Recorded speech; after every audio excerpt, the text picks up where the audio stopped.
oseduze kwakho othi awavule phela ama choice asothethe. Hallelujah. Awuphinde umthethe awuvule phela ama choice asothethe. Hallelujah. Bazalwane kunama choice asothethe angavuliwe. Amen. Njengoba sila. Hallelujah. Angazi ukuthi azovulwa nini. Amen. Bazalwane thina njalo mama esingafuni ukuvula ini bazalwane ama choice asothethe. Amen. Bazalwane izwi lenkosi namhlanje sizolithola kuMatthew 14.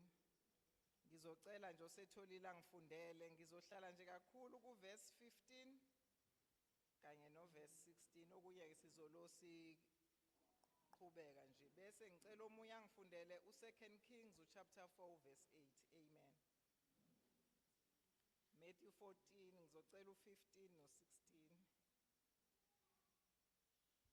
Hallelujah. Pastor T ngiyazi ukuthi uyayusheshe lapho ndodakazi. 15 no16.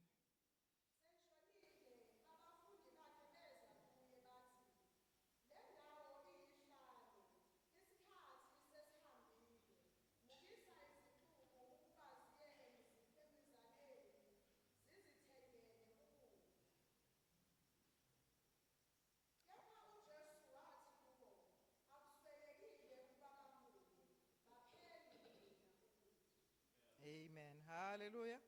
Ngizocela ungifundele sisi Second Kings chapter 4 verse 8.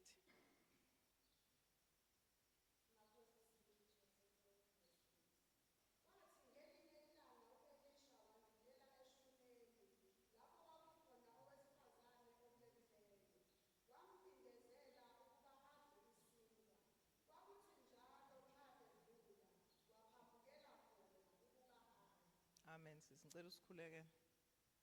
Jesus. Hallelujah. Jesus.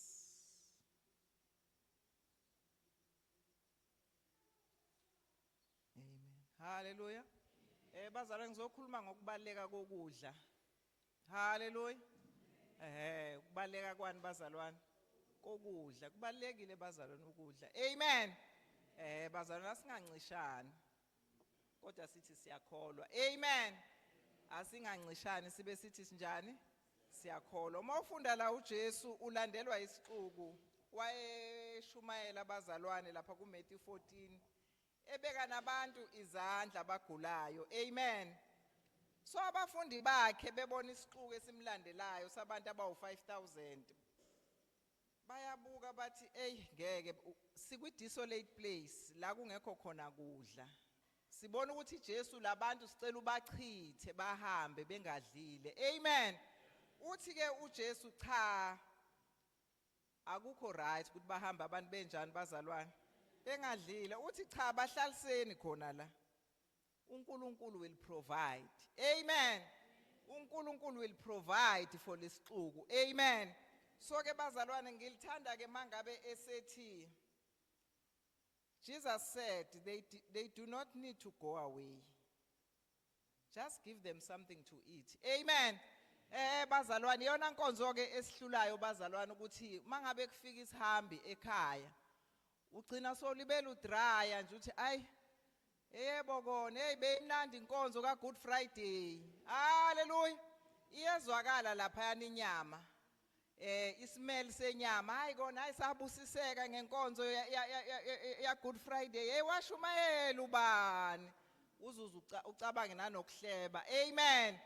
Engabe upha umuntu ini bazalwane ukudla because uNkulunkulu bazalwane esimkhonzayo will multiply. Amen. Whatever you touch with your own hands uNkulunkulu uzokwenza njani uzomultiply. Amen.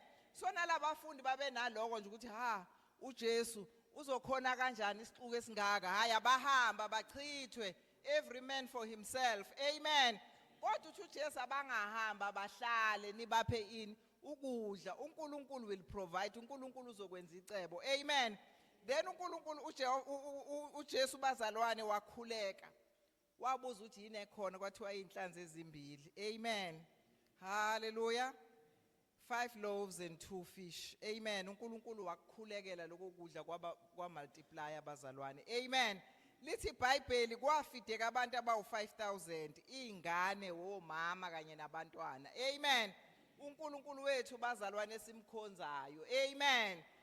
Uyaphakelana bazalwane. Amen. Kodwa nawe mawuzomphakela phela. Hallelujah. Uzothi umhawu ngimphakela kanjani uJehova? Ngoba phela manje ngimbona uNkulunkulu uyakubusisa ngezinto eziningi, ngakubusise nangemali. Kodwa wena ungafuni ukumupha uJehova. Amen. uJehova bazalwane uthembekile kusazophela unyaka sasha izingane zethu. Amen. Zisho la ngaphambili ukuthi hayi kufanele ngabe siyajiva sijayivela ukuphela konyaka. Amen. Our God bazalwane is faithful. Amen. Kukhona abazalwane besikhulekela okungazange kwenzeke. Kodwa kusho ukuthi uNkulunkulu akathembekile.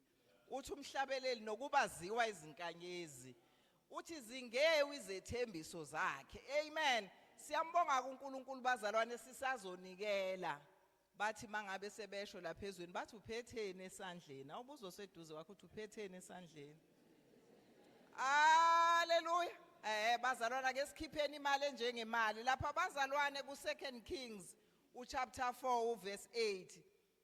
Ngithanda lo mama waseshunemu kwathi makudlula enceke kaNkulunkulu Elisha. Wamcindezela lo mama wayecebile, wamcindezela, wa-understand ukuthi emzini wakhe kungena inceke kaNkulunkulu.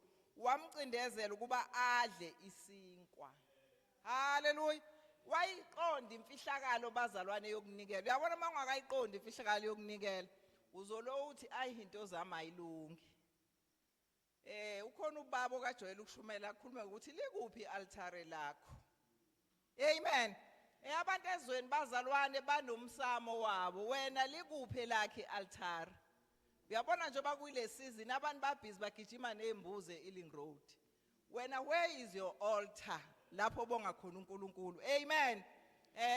Awuhambisa umnikelo endlini kabani kaJehova. Lo mama waqonda imfihlakalo ukuthi cha, inceke kaNkulunkulu ayizukuphuma lana ingadlile. Amen. Elithi izwi lenkosi kwathi njalo Elisha uma ngabe edlula khona wayevela phambuke azi ukuthi la ila kukhona khona ini bazalwane ukudla. Bazalwane usaphethe mzalwane wami usaphethe iseed yakho, awuyikhulekela uthi inkosi ngicela umultiply. Hallelujah. Bazalwane asidalelwe thina ipoverty. Amen. Bazalwane ibusiso zikhona bazalwane. Ithina esingafuni ukudedela. Lithi iBhayibheli ukhona yini ohlakazayo. Hallelujah. Lithi ukhona yini ogodlayo ubangelwa ukuswela. Uma ngabe uNkulunkulu ekubusisile wena ugodla, you are inviting poverty ngani yami. Amen. Uzomangala uyozuhamba uyofuna abantu abazolapha iwallet. Amen.